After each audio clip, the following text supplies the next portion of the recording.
So இதில் வந்து பார்த்தீங்கன்னா இது இருக்கு பாருங்க, இதை வந்து வைக்க போகிறீங்க இப்போது. நல்லா பார்த்துக்கோங்க. ஸோ இதை வந்து மவுண்ட் பண்ண போகிறீங்க. ஸோ மவுண்ட் பண்ணியாச்சா? இப்போ இந்த செஸ்ட் மவுண்ட்டோட இந்த மவுண்ட்டு வச்சுட்டோம். அடுத்து வந்து பார்த்தீங்கன்னா இது இருக்கு பாருங்க, இந்த சின்னதாக இருக்குது பார்த்தீங்களா? ஸோ இது வந்து வைக்க போகிறோம் இப்போது. இது எப்படி வைக்கிறேங்கிறத பார்த்துக்கங்க. ஸோ ஃபஸ்ட் டைம் நீங்கள் தப்பாக வச்சாலும் பரவாயில்ல, கற்றுக்கங்க. ஸோ இதை வந்து மவுண்ட் பண்ணிட்டேன். அடுத்து வந்து பார்த்தீங்கன்னா இந்த ஸ்க்ரூ. ஸோ இந்த ஸ்க்ரூவை வச்சு இது ஃபுல்லாத்தையும் டைட் பண்ணி விட்ருவேன் நான். ஸ்க்ரூ கரெக்டாக இருக்கான்னு பார்த்துக்கோங்க.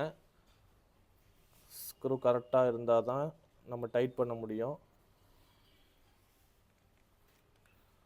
இது வந்து ஃபுல் டைட் வச்சுருங்க நீங்கள்.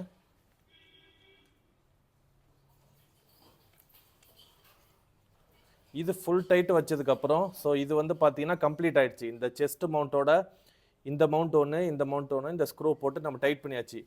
இப்போ இந்த மொபைல் ஹோல்டரை வந்து நம்ம மாட்ட போகிறோம்.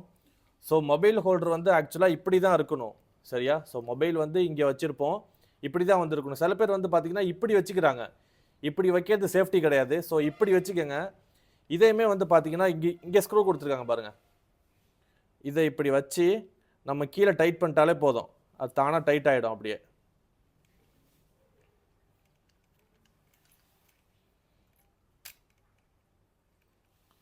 ஸோ பார்த்தீங்களா? ஸோ இப்போ இந்த செஸ்ட் மவுண்டோட ஒரு பர்ஃபெக்டாக டைட் ஆகிடுச்சு. ஸோ இதை வந்து நான் இப்போ செஸ்ட்டில் மாட்டி எப்படி இருக்குங்கிறத உங்களுக்கு நான் காட்டுறேன். ஸோ இந்த செஸ்ட் மவுண்ட்டை வந்து நம்ம மாட்டினதுக்கப்புறம் எப்படி இருக்கும் அப்படிங்கிறத வீடியோவில் இப்போ நீங்கள் பார்த்துக்கிட்டு இருக்கீங்க.